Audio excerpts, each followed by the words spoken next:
All right, folks, we're talking about how to go fast on track and how to get better at riding. But Brandon, we have a good story to segue us into this, right? Something that happened to us this week.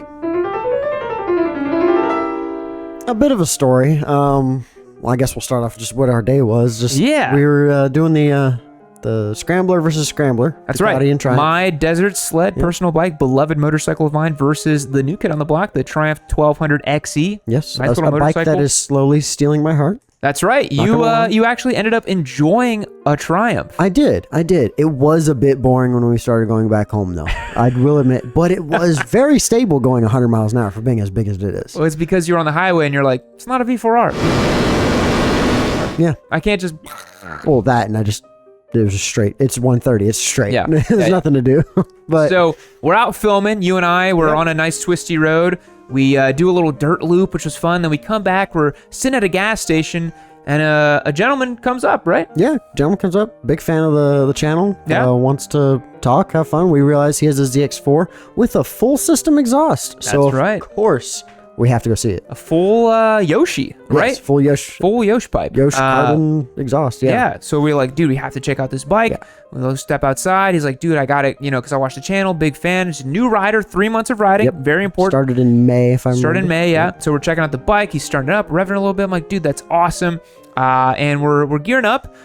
And I don't know what came over me, but I was like, hey man, like just you want to roll with us a little bit? We're gonna roll down Lime Creek, which is a fun twisty road here in Austin. I was like, yeah, just tail behind us and you can come, take us for a ride a little bit. Because generally you don't do that. No, you generally have a rule that you don't ride with people. Yeah, I kind of have a rule that I'm very particular about who is riding with me. Yeah. Like you ride with me because you've been riding for 20 years. Nothing's gonna happen. I'm new, man. I'm still learning. That's right. You don't know what you're doing. I gotta teach you how to brake, Brandon. Exactly. Jeez, I just don't know how to brake. Embarrassing. But no, I just turned to this guy. I was like, man, he's a nice guy. We talked to him for a while. I was like, he's a good guy. Yeah. Just follow along with us. We're watching a drug bust with the cops, and we're just having. That's a good time. right. Yeah, we were at the gas station, and there's like a drug bust happening. We're like, let's just get out of here. So I jump on the sled. You jump on the Triumph. He's revving the bike. He's feeling good. Yeah. And I was like, yeah, all right. So we take off. The road it's a kind of straight road for a little bit, and then the twisties really start coming at you really fast. You go down this big hill, and you start carving up these like 180-degree corners. It's a nice proper Me twisty and you road. were starting to have a bit of fun with it, push a little bit. It was like, all right, we're on Scramblers, so we're not hauling the mail. Yeah, we're on knobby tires. Yeah, exactly. So we're having a bit of fun, and I'm looking on you a little bit. I'm like, Brandon, brake a little deeper. Yeah, you're talking crap to me the whole time. I'm looking at my mirrors, making sure that our friend now is still there. I'm like, oh, I don't want to lose him. And I make the comment right as we're passing this fantastic location that, yeah, he's still there. He's doing great. Okay, sweet. Awesome. We'll slow down up here and everything like that. Yeah, because I asked you on comment, I was like, hey, is he still behind? Because I don't have mirrors on my bike. I was like, yo, is he still behind us? You're like, yeah, he's right there. Yeah, awesome. Exactly. He's still there. I mean, he's not that far back. So we go down for maybe 100 more yards. I look back and I'm like, he's not there anymore. What happened? Did he turn around? And I was like, no, that doesn't make any sense. Yeah, my heart started sinking. I was like, oh shit, he was just there. Now he's not. Yeah. I was like, we got to turn around. So we went back well ways away, like almost back to the gas station, basically. Yeah. And didn't see him. We're like, I guess he turned around. Yeah. And you started compliments, and you're like, he must be a smart guy. Like, he just flipped around somewhere. Absolutely. But it was like, where did he flip around though? Because it was kind of tight. And so we're like, it didn't make any sense. We're like, all right, whatever. So we turned back around, coming back to the shop, and we started having more fun because now we're used to the road. So now it's just me hauling more mail. Hauling more mail, and I come around a corner, and he's there in the middle of the road. Helmet off, covered in dirt. And I was like, oh no. Yeah. Immediately slammed on the brakes, went off the road because we're on Scramblers. I knew exactly what had happened at that point. Yeah. And once I saw him, I was like, oh no, dude. Oh no. So made sure he was fine. Yeah. Because that was the big thing. He was walking. Talking. He was more embarrassed than anything else. Yeah. He was, mentally shooken up a little bit, just kind of like, it was his first crash. Dude's been riding for 3 months. That is like such a bad place to be. It's a big thing to deal with. It's a big thing. But miraculously, his bike basically went through a tree, right? Like a bush. Yeah, it was a big bush and tree. Big thick tree or a big thick bush or a small tree. Yeah, big thick bush, baby. Yeah, big old thick bush. Thick bush. Pull up these pictures. Yeah, so the young gentleman, his name is Nigel. He actually joined our Discord server, which is pretty cool. and he posted up here because I kind of told him we're going to get into how the day went with him. And I was like, dude, the least you can do is join the Discord server now. So he dropped the story here. And this is the bike, unfortunately. And honestly, Brandon, I think it fared pretty well. For taking a tree to the face, it fared well. I mean, you can tell the face is just like... He rode it in the dirt to this spot right here. Yeah. It was quite a ways away to this concrete spot, but it rode. It still worked. It still worked totally fine. We looked it over. It didn't leak any oil. Nope, no gas, nothing. The levers were all in place. A little bit, but the shift levers were everything. You could ride that bike. You could ride it. It just took a tree to the face. And there he is actually riding it. That's before. That's before. Yeah. So that nice Yosh pipe on it. Yeah, you can actually. Let's go back and check that out. Look at that Yosh pipe, bro. Yeah, look at that. Boom. Looking good. It sounded sick. It sounded really cool. To do that. Yeah, we have to do that. So yeah, the poor guy's now in a bad way. You know, we pulled off the road. He was already very thankful of us being like, oh my gosh, you know, thanks for stopping. I was like, dude, what the fuck? Of course we're gonna stop. Yeah, we're not gonna leave. I told Brandon later, I was like, how much of a douchebag? I was like, all right, bro, see you later, dude. Good luck. I hope get an ambulance or a tow truck. Yeah, have fun, man. Have fun, man. No. So I turned to Brandon and I was like, hey, I'm gonna go grab my truck. We'll get his bike loaded up. You know, you stay with him in case he gets worse or whatever. He seemed to be fine. It's like his shoulder, right? Yeah, he's like, I don't know, my shoulder hurts. I was like, you went through a tree. you fought a tree and won. I mean, yeah, you're gonna be sore. You're gonna be a little sore. So you left. I called my dad. I was like, it's gonna be an hour before you get back, basically. So I called my dad, had him bring some water so we weren't sweating. Because weirdly enough, it was right near where your dad worked, which was exactly nice. So your dad was able to get there, some waters. I went and got my truck. I came back, loaded the bike up. Put him in my truck. You followed me with him back to his place. And at this point, he's like, dude, thank you so much, blah, blah, blah. And I kind of asked him in the truck, I was like, hey, so like, what happened? You know, like, what do you think caused this so that next time you're riding, you can maybe think about it and be like, I don't want that to happen again. And it's the reason why I wanted to have this conversation. The main discussion point is because he was talking about, he was like, yeah, I was going in the corner and I just didn't make it, man. I was going too fast and I went off. And I was like, well, did you try braking and just like try to make it? And he's like, no, I didn't hit my brakes. And I was like, dude, like, you gotta at least try, you know, like you gotta try to make the corner, man. So it's a big ups for trail braking and looking through the turn and just trying to make the corner. That goes down to a lot of MSF people nowadays. Dude, they tell you from the start, don't brake mid-corner. Brake while you turn, because they I don't know why everyone thinks that if we mention braking, it means 100%. Everyone thinks that we're like, oh yeah, brake while you're doing this. Like, I can't. It's you're 100%. You can't put your fingers over your brake lever because you're braking. Like, no, you're not. I can have my fingers there and not squeeze it. Yeah, it's pretty simple. But you can also very lightly drag it and do whatever you need to do. Like, there's a percentage to this. It's not an on-off switch. There's a percentage to it. And most people never get to 100% brakes anyways. No, you know how hard that is, especially with ABS systems nowadays. If you get even near 100%, it's like, nah. Yeah. It's going to stop you. Yeah. So once I found that out, I was like, man, I think we should talk a little bit more about this on the cast. Because although like I feel bad for the guy, it's a great learning experience and a great learning example. And I think he hopefully will walk away from it being like, I know what I'm going to do in the future, you know? And also he's going to have the first Street Fighter ZX4, baby. Hey, we were pushing that hard because it still sounded good. The exhaust was pretty much untouched. It's a legit Street Fighter. He crashed it and then turned it like Street Fighter. Straight up Street Fighter, bro. Come on. Absolutely. So, Brandon, let's talk about it. So from your perspective, what's the first thing people should focus on if they want to ride safer and faster and better? Realize that not every input that you put in is going to be 100%. It's probably the best thing. So there's subtlety in all the inputs, right? There's small to everything. Even on the highway when you're driving your car, you don't go 100% left, 100% right. You don't stab the brake. Exactly. You don't stab brake, you don't stab gas. It's the same. It's you modulate everything with as much precision as possible. I mean, we're working even with you at the track, just relearning how to feel the bike and what's going on helps in immense amounts. Folks, I was 1.4 seconds off of Brandon's time last time. I'm almost there, baby. I'm almost there. I set a banker lap in the morning. I'm like, all right, there you go. You just showed up and did one session. You're like, there's your reference point. I'm like, thank you. Have Appreciate fun. It. Same bike. It can do it. Clearly.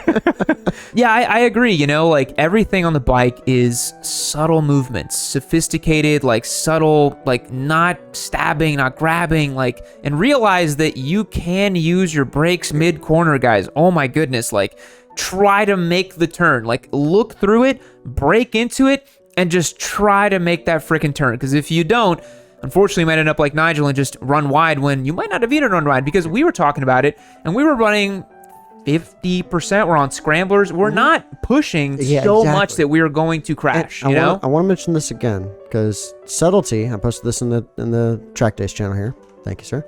You can still ride on that. I rode on that tire. I showed you this the other day. I rode on that tire for an hour and did not die.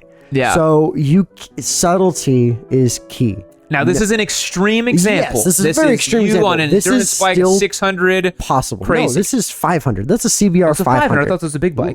This is a mini bike. So there's subtlety matters. You can do it. You have to learn. I mean, even I went out on our Endurance 400 on those smoked tires. Yeah, you just started showing the beginning stages of this. Yeah. And you're like, it's smoked. I was like, I mean, yeah, technically, yeah, I wouldn't ride on it either. But if I had to, you can go you further. and Keith maybe go back out there, do just a couple more laps. Yeah. I don't feel good about this. We were like, yeah, just, dude, you're such a bitch. And then you went out, and the moment you went out, we're like, he's an idiot. I don't know why he went out. I don't know why he did that. You came in, you're like, there's no way, man. I'm like, yeah, I don't know why you went out. It was a horrible decision. Yeah, I'd get on the gas. I was like, I shouldn't be doing that. 400. But the quicker you can learn modulation and what the bike is doing, the better, because you won't get into a situation like Nigel got into where you go in and you just don't do anything. You just let it happen. Yeah. You have to do something. Because that happens to lots of new riders. I've seen footage of it. You get the deer in the headlights thing, and you're just like, oh shit, I'm going wide. I don't know what to do. And it happens so fast and it's over. Yeah. You know? And in racing applications, like we're teaching you to not have any blank spots, always putting some sort of input into the bike at all times, 100%. because then you are in control of the bike. If you're not putting anything into the bike is now controlling you. You have to put inputs in. 100%. And you relay off that information that you're getting back into your new inputs to stay in control so you don't get behind the bike. Coasting is the enemy. Yes. Even on the street. More gas, less brake. I don't know why you're just not faster. Hold on. Don't do that on the street. don't go more gas, less brake on the street. More gas, less brake. Total different approach on the street. But yes, on track, more gas, less brake, go goes faster. 180 and you know it. What 600? I think, it's, you think about it this way, guys. Like the bike, whenever you're on throttle, it wants to open up radius, right? It wants to increase. It wants to stand up. It wants to run wide, right? We're having issues with that the ZX4 because the throttle was so twitchy that you'd get back on it already. You'd be on brakes and it was still on throttle and it was like trying to run wide. It was the weirdest thing. The bike on brakes, if it's the opposite of on throttle, you can tighten the bike up. That's what the brakes help out with, is if you're scared, and there's several times on Lime Creek where I was like, I'm going in too hot, and then I would just more brake and I just pivot the bike. We have the video, like we ran over the yellow line. There was a couple corners that we went too far. Yeah. But we learned and we didn't do it again. Yeah. I was carving some messed up V shapes at Lime Creek. I was like, we're on scramblers, on knobby tires. Yeah, the suspension dive. I was like, oh, God. So it's, just modulation. You can touch it and not instantly die. 100%. Yeah. And realize that mid-corner, you can even add more brake pressure if it's already loaded, and it'll just tighten up, man. You'd be amazed. You learned that actually this weekend when we put the big bike RCS 17 Brembo Master Cylinder on our 400. That thing stopped. Even then, you were like, dude, we're not gonna be able to usually have 100%. I'm like, no, you can have more modulation. And you finally saw that. You're like, oh, okay, it's not death. You can do something. It's funny with the RCS 17. It took me all of 2 turns at Crescent. I was like, I like this. Yeah, I like this. And even when we did the RCS 19 on your Daytona. Yeah, that was a when big I convinced you to do that, you're like, no, it's not gonna make that much of a difference. You're like, oh my God. Yeah, I tell everyone that. And that was like 3 years ago. Yeah. But I tell everybody that about night and day, they're not even the same. Yeah. And those are purpose-built performance master cylinders. Yeah. And you can still modulate them. But to be honest, I love those so much that I have one on my scrambler. I have an RCS 15 because I want brake feel. I want to know what's happening. Exactly. I want the direct line of the caliper. Exactly. So feels good. Yeah, it's tricky. It is tricky. So, it just takes time to learn. I mean, you've been riding for how long? And you're just now pretty much learning it. You're still not hasn't mastered You it. still learn, yeah. I mean, you still learn it. Still learn. I've been riding Always for, learning. yeah, over 8 years now.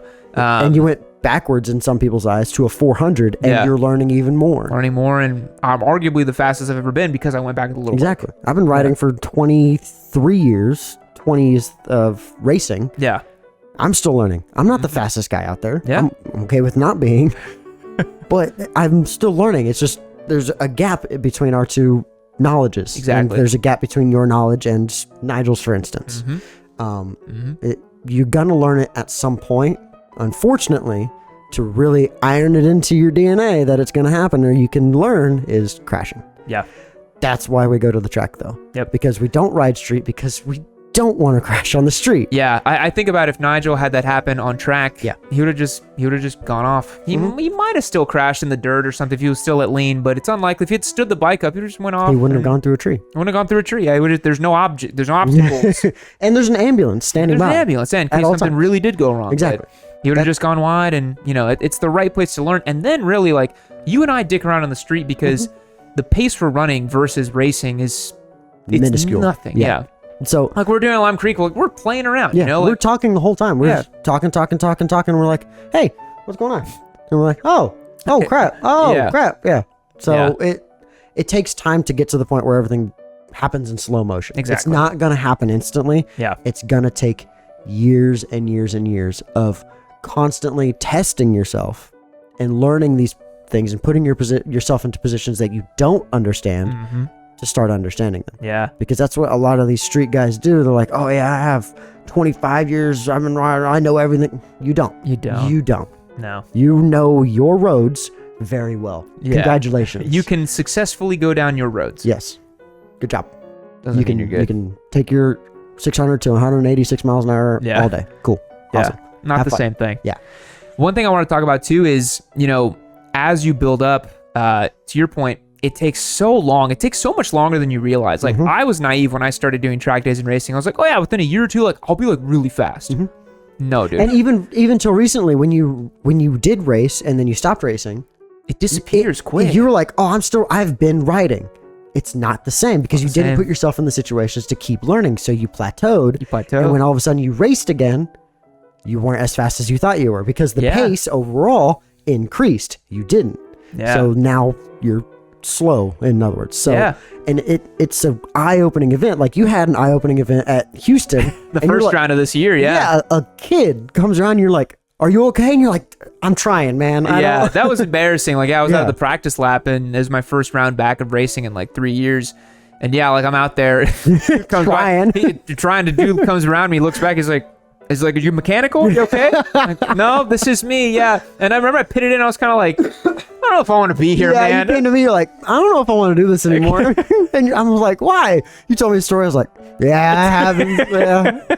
And you looked at me like, how do you do it? I'm like, dude, I've been doing it for so long. Yeah, it's ingrained. That I have something to fall back on. And that was what I was going to talk about too is, you do it for so long, the level gets built to a point where like the things that used to scare you on a bike or used to feel kind of sketchy feel normal, Exactly. like braking deep and the rear end is kind of doing this, the front end's kind of doing that. Once you felt it 100 times, you're like, oh, I know what's going to happen. Exactly. Like you taught me that into Rattlesnake and Crescent where you're like, you're going to brake as deep as you can. Yeah, I told you to brake at this point, downshift twice. When you downshift the third time, this exact thing is going to happen. Yeah. That way, when it did happen, you're like, oh, that's exactly how he said it was going to. Now you're not surprised. Yeah. I almost gave you 50 of those times by yourself. So now you're used to it after your first try. Yep. And it's crazy to have that information too. But if you don't have that information, you have to learn it by yourself. You have to go do it 100 times to get used to it. Yeah, but then you get used to it, and then you can operate at that level kind of more chill. And now you're used to it. Now you can try something else. Yeah. Yeah. Yeah, feeling the bike slide or feeling, something as little as feeling your knee drag for the first time. The first time you're like, oh my God, that felt crazy. And then at some point, it doesn't even feel like anything anymore. You're like, that's supposed to happen. Like 99%. I'm still using my, 8-9-year-old knee pucks. Yeah, because you dab and you pull it back. Yeah. And sometimes I'm like, because I know the track so well, I'm just like, I don't need to touch it at all. I'll put my knee out and I just won't touch it because I'm like, I already know where it's at. Yeah. I know where I'm at. I know the bike. I know the track. I'm fine. Yeah, it's funny for me in the knee touching thing. It's like I don't really notice where it's happening. I just dab it, then it comes back, and then I'm so focused on other stuff. Yeah, you're just like it's a numb feeling now. But when you do it the first time, oh my God, it's addictive. You're like, oh my God, my whole world. Like you thought you were crashing for a second. Adrenaline's pumping. You're like, yeah. And you just touched your knee. Yeah. Yeah. I remember. I actually dragged my knee for the first time at Crescent in 2016, I think it was. Yeah? Around, I don't know the name of the corner, but the one before Ricochet, that big, long, going counterclockwise. Oh, Wagon Wheel? Wagon Wheel, yeah. Going down the hill, up the hill? Up the hill, yeah. Yeah, it was right there. It was actually on the Daytona, and I felt it. I was like, oh my God, I'm so cool. I'm so cool. It's a great feeling. That's cool. Because you initially think you're crashing. Yes. But then all of a sudden you're like, wait a minute, I didn't die. And you go back in the pit, you look, and you're like, oh, guys, look, I dragged my knee. Yeah. I dragged my knee, and it's a cool feeling. It's hard for me to sympathize with that because it's been so long, but it is a cool feeling when you really think about it. It's a cool feeling. Yeah. But very quickly, when you're focused on goals, it becomes numb. Yeah, when you're focused on a lap time or a specific thing you want to feel or get better at, it doesn't really matter. Braking, whatever it may be. Yeah. Just you get used to it, and that's what you're learning. So now all of a sudden you're not focused on whatever experience you had. Yeah. So, guys, it's really, I know it can be disheartening, but like it will take a long time. It takes years to get anywhere close to like where Brandon's at or even where I'm at. It takes a long time. How many crashes have you had learning to this point? On track, or just in general. Since you've started riding, how many crashes? How many times have you crashed either road or track and learned something from it? Because that's the most important thing. If you crash and you don't learn something from it, that's on you. You have to go back and relive it and dissect it and go, what did I do wrong? What can I change to do that? I mean, I've crashed hundreds and hundreds and hundreds of times to get to where I'm at. 23 years of riding. You're gonna crash. I've done it a lot because I'm always pushing and at 100% in the sport that I'm in, performance. I haven't ridden the street. I've never crashed on the street, but I have all that information, so I'm comfortable at least. So I'm not scared. I'm just don't know the road. But I mean, you've crashed probably over 100 times, I'd imagine. Oh, I don't think that many times. Really? Road and track? No. Road and track? Road and track, I think I'm up to maybe like 20. I don't think over 100. Maybe I'm just crashing a lot then. I'm not over 100. I've been doing it that long. The last crash I had actually was 2021 on the Daytona at Harris Hill because of an oil spill. That's the last time I went down on track. The last time I crashed, I think, was 2020 or 2021 on an R6 at the back straight of Houston going into that kink. That fast kink. I was there. That's where I crashed. I was there. That was when your clutch gave out? You were in the middle of the track. No, not that one. I didn't crash then. Oh, the bike just gave out. This was a different bike. Man, that was scared the shit out of me because we were in that same race, and then I came around and you're just in the middle of the track standing. You just waved. I was like, this is fucking lunatic.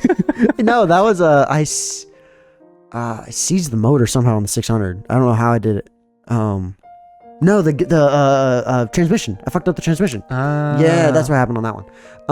But no, this one was practice. Yeah, practice on an R6 coming down. Crashing on practice. Full tuck it back at the back of Houston. I think a yellow flag was out or something like that. And I tip into the kink full throttle, and I look up, and there's a parked R1, just parked. So you have an instant decision to either just utterly annihilate this R1 and a good friend that's on it, or you just grab all front brake and just commit to the crash. Are you saying you had to lay her down? Yeah, I had to lay her down. And it had to lay her down, boy. It wasn't my bike. Because it never is nowadays. It wasn't my bike. Yeah. And then I'm going off on this R6 at 130. I'm just sliding for days, And he came to me, he's like, what happened? And I was like, you happened, actually. I could have just destroyed us both, but I didn't. Yeah. Yeah. That was the last time I crashed. There's that funny feeling like when you slide going that fast, or like you have time to think about what's happening. You're like, Jesus, like I'm here for a while, and then like you try to move and you're still moving. You're like, oh fuck! Like I love it when you try to move and you're just like actually stand. You just launch yourself. And you're like, I guess I wasn't done. Still moving. Nope. Still had momentum. Yeah. Or you just have time to think like, son of a bitch. Yeah. God dang it. Yeah. I don't like the ones where you roll. Those you never know when it's gonna end. Yeah, like dirt sky. I wish I had like a mic on when that happens, because I just like involuntarily just go ah, like sounds just come out of me as it's happening. I'm like ah, just random inaudible sounds. Yeah. It happens when I think that the last crashes I've had, all of them have been off-road, all of them, and that's why I'm like, I'm so done riding off-road. I'm so sick of eating shit. It's not fun, and I don't get any better at it, and it's not rewarding like track. So I just gave it up. But yeah, folks, that's gonna be us helping you guys out a little bit. Hope you enjoyed the story. Hope you enjoyed the conversation a little bit. Hopefully you guys take some knowledge and get good. Go to the track. You will learn so much. Just go do one track day. You'll take it back to the street and be like, wow, it's so much easier. I know people are tired of hearing it, but it's safer. It just is. I know it's expensive. It can be expensive, especially. It can be. If you spread it out, it's not. It's just it's something else. I don't recommend owning an endurance team. That's not expensive. That's not cheap. That's yeah. It would have been if you didn't all of a sudden be like, we got number one, bro. We gotta go number one, bro. Wait, though, next year, 2 bikes, trailer. I know, you're like, all right, we'll get 18 wheels, we'll get mechanics, we'll get chefs. We got all I got a chef. I got a nutritionist on track. To do a mini endurance team for CMR. I know you're going to do it. Pirelli Ride Smart's like, what the fuck is going on? You're like, guys, this is club. Like, we're winning. We are going to win. Oh, yeah. Pit crew, the whole 9 yards. I know. Absolutely. Yeah. You're going to get intoxicated with it. Keep watching in